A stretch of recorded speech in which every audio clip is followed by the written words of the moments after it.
was wearing a beret, his fingers browned with nicotine stains from strong Gaulois tobacco, drinking copious amounts of cheap red wine in the bars of the Latin Quarter.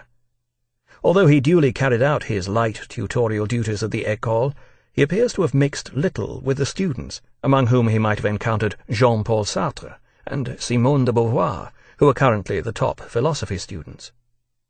Instead, Beckett met James Joyce, who had published Ulysses just 6 years earlier, and already had a reputation in some circles as Ireland's finest modern writer.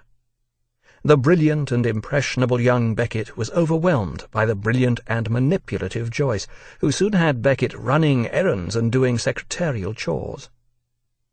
In 1929, Beckett contributed an essay to a book celebrating Joyce's work, and embarked upon a translation into French of a section from Finnegan's Wake, Joyce's work in progress. Beckett even assisted Joyce in the composition of this difficult modernistic work, taking down the author's words as he dictated. This task would result in a characteristic episode. On one occasion, when Beckett read back to Joyce the passage he had just dictated, the flow of densely elusive Joycean prose was found to include the words, "come in," which Joyce could not remember saying. After some puzzled discussion, Joyce recalled that at one point someone had knocked on the door, and he must have replied, "come in." This amused Joyce so much that he decided to leave Beckett's copy intact. Such accidents fell easily into the prose of Finnegan's Wake. "Not a sound falling. Lispin. No wind, no word. Only a leaf, just a leaf and the leaves. The woods are fond always, as were we their babes in, and robins in crews so.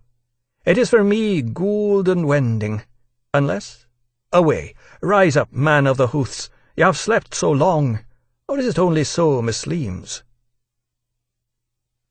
At the time this was the pinnacle of modernistic prose. The young, over-intellectual Beckett was entranced by its richness of literary allusion. Here was something he could not fail to admire, something that perhaps one day he might seek to emulate. Despite his shyness, Beckett was by now an attractive young man. Joyce's emotionally unstable daughter, Lucia, soon fell in love with the tall, taciturn figure who regularly called at the Joyce apartment. Beckett did his best to discourage her, but this disturbing episode appears to have contributed to her eventual mental collapse some years later. It also resulted in a brief estrangement with Joyce, though his influence on Beckett's way of thinking remained as strong as ever. Beckett now had ambitions to become a writer, and began composing poetry. It was highly allusive in the Joycean manner, with obscure references to all manner of writers in various languages. In 1930, the shipping heiress Nancy Cunard sponsored a prize for a poem of less than 100 lines on the subject of time. Beckett heard of this prize only on the evening before the deadline for entries, whereupon he stayed up till 3 a.m. writing a poem called Horoscope, based very obliquely on the life of Descartes. It opens, "What's that? An egg? By the brother's boot, it stinks fresh. Give it to Gio." The pages of notes at the end of the poem explain how Descartes liked his omelette made from eggs hatched from 8 to 10 days, that in 1640 the brother's boot refuted Aristotle in Dublin, and how Descartes passed on the easier problems in analytical geometry to his valet, Gio. Horoscope goes on like this for 98 lines, stuffed with reference yet empty of coherence, meaningful to the point of meaninglessness. This combination of conceit, erudition, obscurity, and fashionable modernity won Nancy Cunard's prize, and was duly published in book form by her Hours Press. Despite this minor success, Beckett remained a distinctly solitary individual, beset by an increasingly profound psychological bewilderment, resulting in bouts of depression and deep suffering. It was around this time that he discovered the misanthropic 19th-century German philosopher Schopenhauer, whose works are imbued with a deep pessimism. According to Schopenhauer, the world is merely representation, an illusory veil of maya, sustained by an evil will. Beckett found himself drawn to what he called Schopenhauer's intellectual justification of unhappiness. Spiritual suffering was the lot of humanity. It should be accepted as such, not dismissed as some kind of psychological failing. Later, Beckett would write that the experience of discovering Schopenhauer was like suddenly a window opened in a fog. By 1930, Beckett's time as a lecteur at the École Normale Supérieure was over, and he was forced to return to Dublin. Here he reluctantly took a post as a lecturer at his alma mater, Trinity College. By now friends had brought Beckett to the attention of a London publisher who had commissioned him to write another work on time. This was to be a critical monologue on Proust, the author of the vast 7-volume novel Remembrance of Things Past. Beckett's monograph is pervaded by Schopenhauerian gloom. There is no escape from yesterday, because yesterday has deformed us, or been deformed by us. Yet amidst his displays of erudition and his attempts to come to terms with the great French writer, Beckett manages to focus his language into a number of pithy epigrams. Reality, whether approached imaginatively or empirically, remains a surface, hermetic. For Proust, as for the painter, style is more a question of vision than of technique. More pertinently, if more obliquely, Proust also evolved into an attempt by Beckett to set down his own ideas about writing. Tragedy is not concerned with human justice. Tragedy is the statement of an expiation, but not the miserable expiation of a codified breach of a local arrangement organized by the knaves for the fools.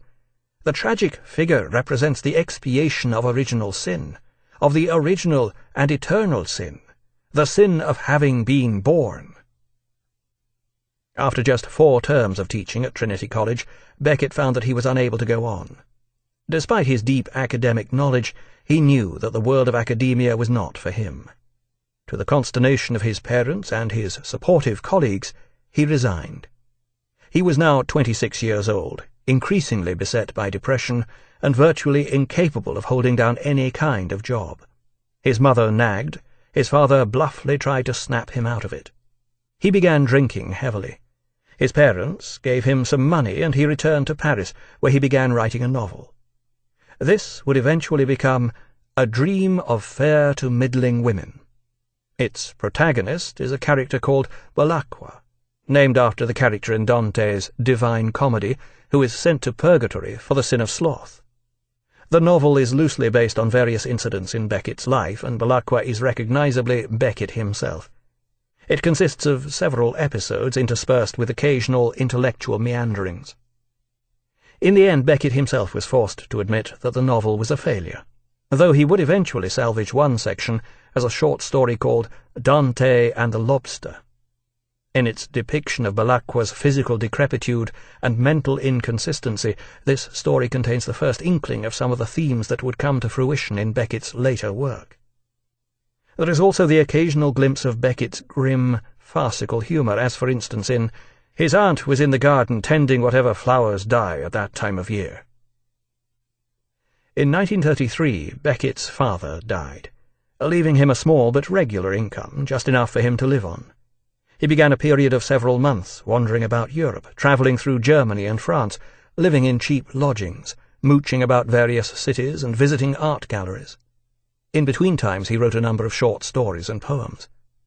His letters to his friends reveal him by turns depressed and ebulliently defiant. His comments on the literary world that rejected his works would always tend to the latter. Critics were referred to as chartered recountants. The well-known London publisher Chatto and Windus became Chatton and Windup. Outwardly, he became ever more withdrawn. Beckett ended up in London, where he settled in a cheap room in Chelsea in the district appropriately known as World's End. Here he embarked upon a period of psychoanalysis, part of which involved attending, along with his psychiatrist, a lecture by Jung. During the course of the lecture, Jung explained how there is no unity to consciousness, which is capable of splitting into separate complexes, each of which can develop its own ego to the point where they speak in voices which are like the voices of definite people. At one stage, Jung compared the mind to a series of spheres, one within the other, each becoming darker, with the darkest at the very heart of the mind containing the personal and collective unconscious. When the mind relinquished its conscious autonomy, the unconscious grew in strength until it overcame the conscious mind. Then the individual became the victim of a new autonomous activity that does not start from his ego, but starts from the dark sphere. These interpretations. The brilliant and impressionable young Beckett was overwhelmed by the brilliant and manipulative Joyce, who soon had Beckett running errands and doing secretarial chores. In 1929, Beckett contributed an essay to a book celebrating Joyce's work and embarked upon a translation into French of a section from Finnegan's Wake, Joyce's work in progress. Beckett even assisted his light tutorial duties at the École. He appears to have mixed little with the students, among whom he might have encountered Jean-Paul Sartre and Simone de Beauvoir, who are currently the top philosophy students.